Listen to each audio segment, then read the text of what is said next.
বাংলায় সিএএ কার্যকর হতে দেব না, সংশোধিত নাগরিকত্ব আইন লাগুর সম্ভাবনার মাঝে ফের হুঙ্কার পশ্চিমবঙ্গের মুখ্যমন্ত্রী মমতা বন্দ্যোপাধ্যায়। কী বার্তা? ভিডিওটি শেষ পর্যন্ত দেখুন। চ্যানেলে নতুন হলে সাবস্ক্রাইব করুন, পাশে থাকা বোতামটি বাজিয়ে দিন। সোমবার রাতেই নাগরিকত্ব সংশোধিত আইন বা সিএএ জারি হতে পারে বিজ্ঞপ্তি, এমনটাই জানিয়েছে সংবাদ সূত্রে। লোকসভা ভোটের মুখে এই আইন কার্যকর হতে চলেছে কেন্দ্রে। এদিন রাত 10টা নাগাদ জারি হতে পারে বিজ্ঞপ্তি। প্রশ্ন উঠেছে, বাংলায় কি আদৌ জারি হবে সিএএ?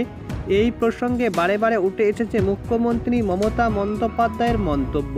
সিএএ নিয়ে তৎপরতার মাঝে মুখ্যমন্ত্রী মমতা বন্দ্যোপাধ্যায় বলে, যদি কোনো বৈষম্য হয় তাহলে এই জিনিস আমরা মানি না। যদি আজকে সিএএ করে বলে আপনারা নাগরিক, তার মানে কি এতদিন তারা নাগরিক ছিলেন না? তার মানে কি এই কারণে মতুয়া আধার কার্ড বাতিল করা হচ্ছে? আমি ডিটেলস দেখার পর সব বলবো। যদি সিএএ দেখিয়ে এনআরসি নিয়ে এসে এখানকার মানুষের নাগরিকত্ব বাতিল করা হয় তাহলে আমরা প্রতিবাদ করব। এনআরসি মানতে পারবো না। রবিবার ব্রিগেড থেকে বক্তব্য রাখতে গিয়ে সিএএ নিয়ে উল্লেখযোগ্য মন্তব্য করেছে মুখ্যমন্ত্রী মমতা বন্দ্যোপাধ্যায়। এদিন জনগর্জন সভায় মমতা বন্দ্যোপাধ্যায় বলেন, নির্বাচনের আগে বলবে সিএ করে দেব। ব্যঙ্গাত্মক সুরে মমতা বন্দ্যোপাধ্যায় বলে, কেন নয়, ওটা বা হবে।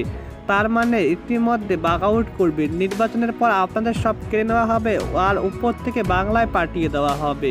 কিন্তু আমরা আপনাদের আশ্রয় দেব, আমরা আপনাদের কেউকেই ডিটেনশন ক্যাম্পে যেতে দেব না, এনআরসি করতে দেব না। চিৎকার করে বলুন, এনআরসি করতে দেব না, আধার কার্ড বাতিল করতে দেব না। এর আগে একই মন্তব্য করেছে মুখ্যমন্ত্রী মমতা বন্দ্যোপাধ্যায়।